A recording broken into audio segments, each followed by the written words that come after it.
This is BVI Channel 1. You're welcome back again on this platform where we tell you undiluted gospel truth.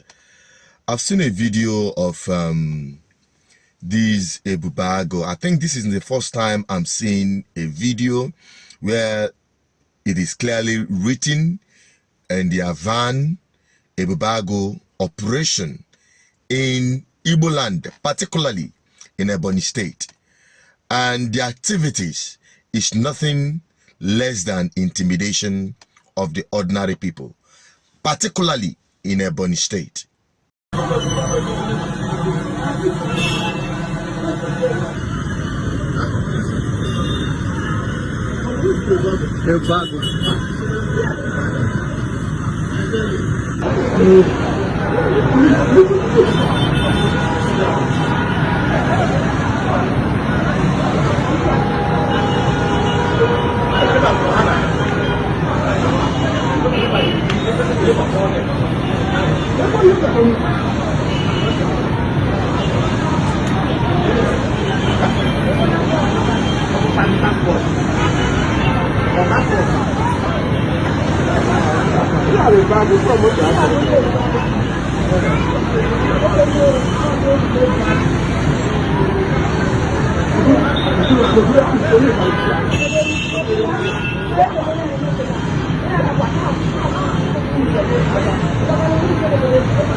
You see, I've said it time and over, like in Anambra State, there is nothing like Ebubeagu. I can tell you that what we have in Anambra State is, what do you call it? Anambra Vigilante Group, which had been there since the time of Mbadinuju and Ngige, who actually consolidated it during and after the activities of Bakassi. So now, in Imo State, which is also APC government, likewise that of Ebonyi State, they had what they call Ebubeagu. And the motive of which they claimed they set up this Ebubeagu of a thing is to enforce ban on open grazing. But it is clear, very clear, that it has nothing to do with ban on open grazing or its enforcement. It is basically set up as a political talk for sitting governors. You see, that is one of the concerns of those who are saying no to regional police or state policing, as they call it, because they know some of the attitude and character of some governors, especially in the southeast, is to use that to intimidate others, particularly in Ebonyi State, where they are now being used as political talks to intimidate political opponents.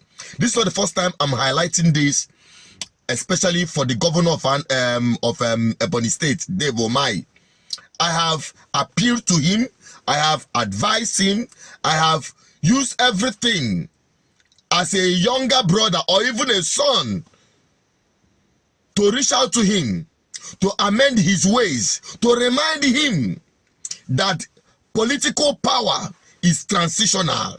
It is not hereditary and will not stay with you forever till you die.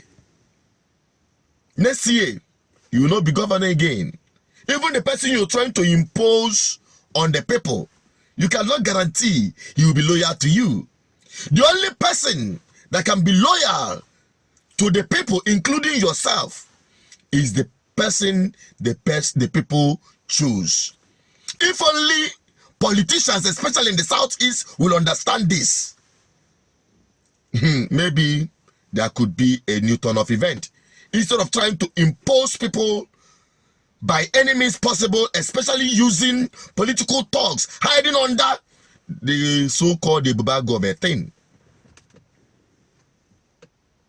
My dear, Judgment Day is coming. Oh. If only you can realize that, you should allow the people to make a choice for themselves.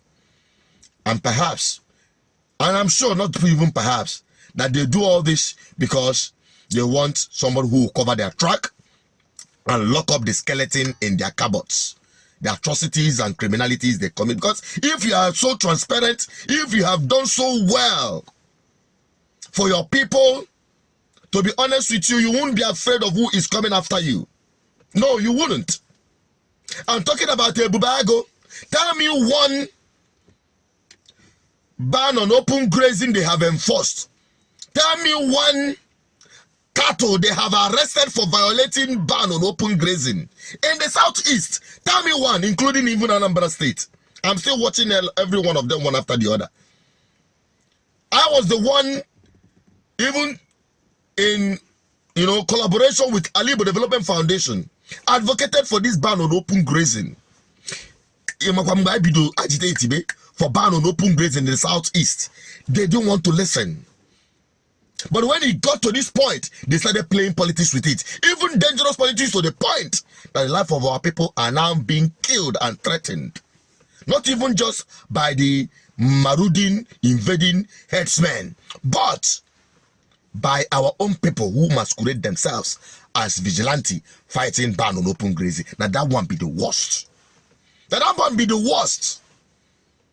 Intimidating people. If nobody, oh God, we can't take this. This cannot continue. And that is why it is important. When we say something, our people should come out and support what we're doing.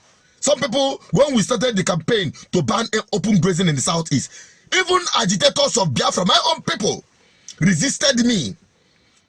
Make sure they truncated it.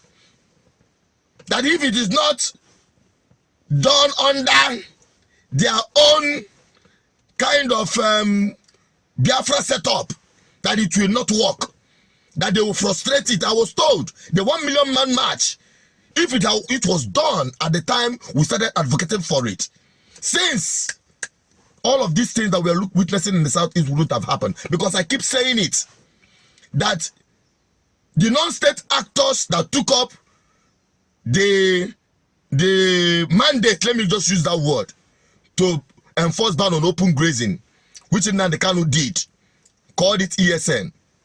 It is because of the failures of the government to do the right thing. If our people had done the right thing, to be honest with you, there will be nothing like ESN in the southeast.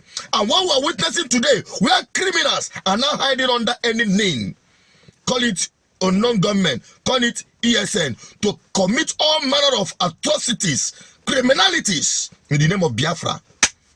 That is why we are in a soup in our homeland today. We are no longer even being threatened by Fulani herdsmen. We are now being threatened and killed by our own people because of failures of political class, especially the governors. So anytime we say something, take it serious. It is not for my own sake, it's for the sake of our own people.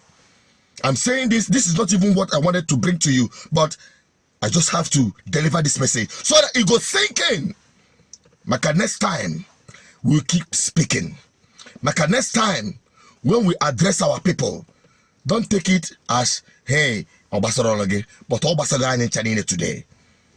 That is all I can bring to you. For the governors, for the politicians, continue. May on, continue. But the day of judgment is coming. If you all this blood that are being shed in our homeland, in whatever name, every one of them must be accounted for, and you will answer for it.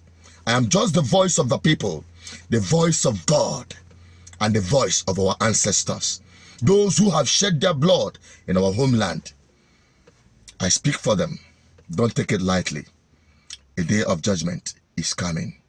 Please help me share this video. Maybe this will turn around their thinking faculty and they may start doing the right thing. I'm signing out. The least you can do is to share this video. I'm an advocate for good governance. We must fix our homeland.